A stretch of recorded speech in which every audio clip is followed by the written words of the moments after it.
Tell us some of the publications you've been in and some of the media you've been featured on. There's so many, we couldn't list them. Yes, I'm trying to remember. So yeah, I was in Time magazine, got in touch with me in about 2014, and kind of was doing an article. They loved the idea of data photography, and they recognised that I was the first person doing it. So that was probably my biggest, most, kind of impressive. So that was Time magazine in America? Yeah. Wow. So they put me on their blog. So I then came to the attention of Martin Parr, who's obviously one of the UK's best living photographers. So he booked me for a shoot. So suddenly I'd never really got in touch with the kind of photography world, but that really helped me kind of in the photography world. So I was identified as someone having created a new genre of photography.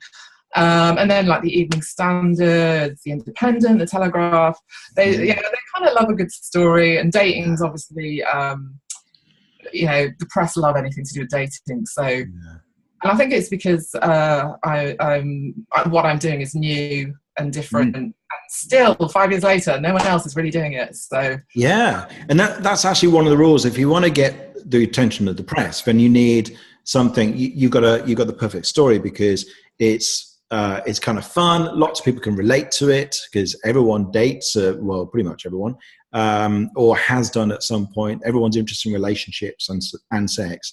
And so it's a naturally exciting topic, but also because you are doing something new and fresh. And that is what people forget, is that's what the media craves.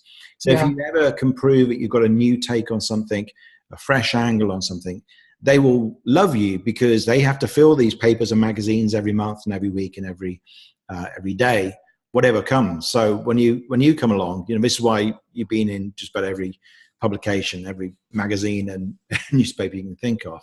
And also I think that you're a great example of what I call category creation, because this is a term that I think came from the book Play Bigger, but a few people have written about this. And the concept is that instead of creating like yet another instance of a business in a category, you created an entire new category.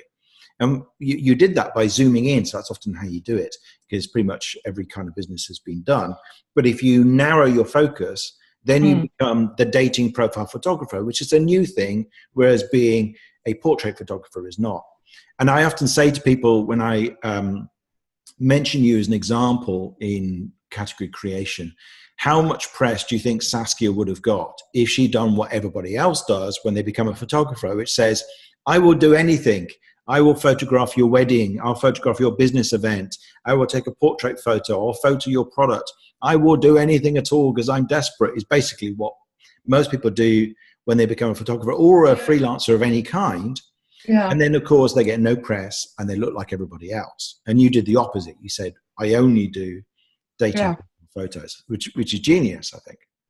Yeah, I mean, a lot of photographers, especially when I was on the homepage of the BBC for one day, I was just inundated. It was ridiculous. But tons of photographers from around the world kind of got in touch and wanted to work for Hey Saturday, etc. But one of the things that they kept saying was, God, if I could just have a fraction of your PR, it would be amazing. Like, how do you do that? And I just thought, well, you can see what I'm doing. I'm doing something different. Like, I'm just doing something different, but one thing and doing that like well. But even though I see that, I'm still struggling to understand how I do that. So yeah, it's funny, isn't it? And I think it's about. I think there's the woo-woo crowd who believe in, who talk about abundance and scarcity, and I think it's quite an interesting model. Sometimes will say that you have to have a certain faith that you can do something good that the world wants, and it will work out, and that will work out better than saying, I'll take anything. And funnily enough, of course, the parallel is dating. And I use this example whenever I give a talk. And like, if you said to somebody on your dating profile, I'll date anybody of any kind, I don't care, please just take me, how many dates would you get? A big fat zero. Yes. Yeah, exactly. And yet that's exactly what people do in business when they set themselves up as a freelancer or whatever. Yeah. So you've done the opposite, but it takes a bit of bravery to say, this is what I do and that's all I do.